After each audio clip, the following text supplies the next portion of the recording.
उन्होंने कल परसों 2 दिन देखा तमाशा पूरा कि वो एक दाढ़ी वाला दूसरा कोई आदमी आके तो बता रहा है कि मोनालिसा को अजमेर में ढूंढ रहा है। तो हमारे देश के भी लोग कितने ज़्यादा पागल हैं, मैं इसको देखकर बड़ा हैरान हो जाता हूँ। उसको वीडियो तुरंत वायरल कर दिया। ये भी नहीं लोग देख पा रहे हैं कि वो आदमी वो है कि नहीं है। खाली दाढ़ी देख करके आप कर लोगे क्या, बताओ।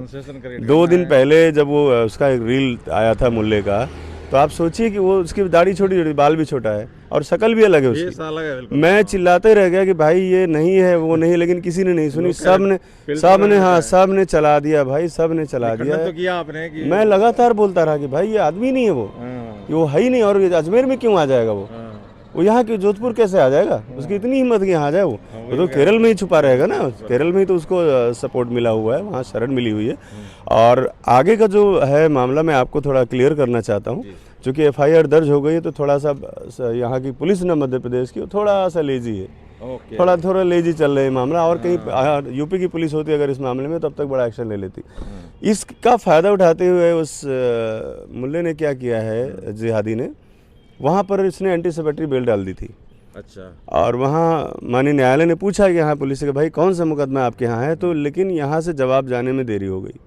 इस बीच उसको बेल मिल गई है, मतलब एंटीसिपेटरी बेल है, मतलब उसको अभी गिरफ्तार नहीं किया जा सकता। अच्छा। लेकिन अब मध्य प्रदेश पुलिस भी हरकत में आई है और एक टीम गई हुई है वहाँ पर कोर्ट में, माननीय न्यायालय में जाकर अपनी बात रखने के लिए।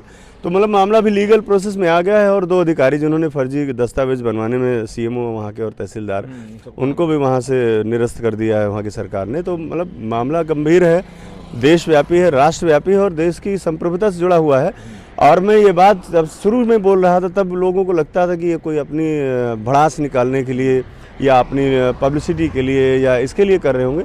लेकिन अब जब चीज़ें दर पर समझ कर निकल कर आ रही हैं बाहर, लोग समझ रहे हैं, तो आखिर ये बात बार बार लोग क्यों उठाने लगते हैं या बोलने लगते हैं, करे वो तो प्यार में गई थी, वो तो खुद ही बोल रही वाली हूँ। अब सरकारी दस्तावेज माँ बाप से तो बढ़कर नहीं होता ना, सब खुलकर सामने आ रही चीज़ें। दस्तावेज की जो बात की, जो आपने अभी रिलीज की या आपको मिला या कैसे, ये सब चीज़ें अगर थी तो उसे तो पता होना चाहिए कि कानूनी फंसूंगा मैं। ये सब चीज़ें क्या लग रहा है, ये देखिए नहीं, उसके दिमाग में था ही नहीं कि एक अमरीश पुरी भी बीच में बैठा हुआ है।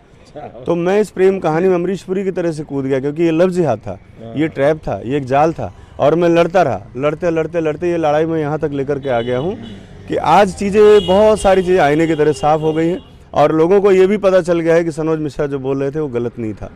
और इसके पीछे जो संगठन जो काम कर रहे हैं, मैं आज भी आपको बोली जिम्मेदारी के साथ बोल रहा हूँ, मुझे कोई ऐसी बात बोलकर सनसनी नहीं मचानी है, लेकिन ये बहुत बड़ी बात है। इसके पीछे बहुत बड़ा संगठन काम कर रहा है। क्योंकि जब उसमें बेल लेने के लिए गया, उसके 2 दिन पहले वो बोला मेरे पास खाने के लिए नहीं है। वहाँ पर 10-12 वकीलों का झुंड था। बताइए कौन सपोर्ट कर रहा है, कौन पैसा दे रहा है? भाई यही तो मुद्दा पहले से उठा रहा हूँ कि जहाज़ों में कौन घुमा रहा है? 2 कौड़ी के आदमी को जहाज़ों में कौन घुमा रहा है? 2 कौड़ी के आदमी को इतना बड़ा सपोर्ट कौन कर रहा है? क्यों कर रहा है? सरकार उसका सपोर्ट क्यों कर रही है? केरल सरकार उसका सपोर्ट क्यों कर रही है? तो ये सारी चीज़ें भी निकल कर सामने आनी है। जी, मामला तो काफ़ी संगीन है। विनाशिक का भी देखिए, हाल में ये और कितनी बड़ी बात कॉर्पोरेट जगत में भी चल रही है। हाँ, बिल्कुल। तो ये मिशन तो दिखाई दे रहा है। हाँ बिल्कुल, लेकिन फिर भी लोग क्रॉस क्वेश्चन करते हैं मुझसे, सॉरी, कि मतलब ऐसा भी हो सकता है, वैसा भी। जो सामने जो दिख रहा है प्रत्यक्ष, हमें उस पर तो बात करने की ज़रूरत है ना, उस पर तो कम से कम खुल के बोलने की ज़रूरत है।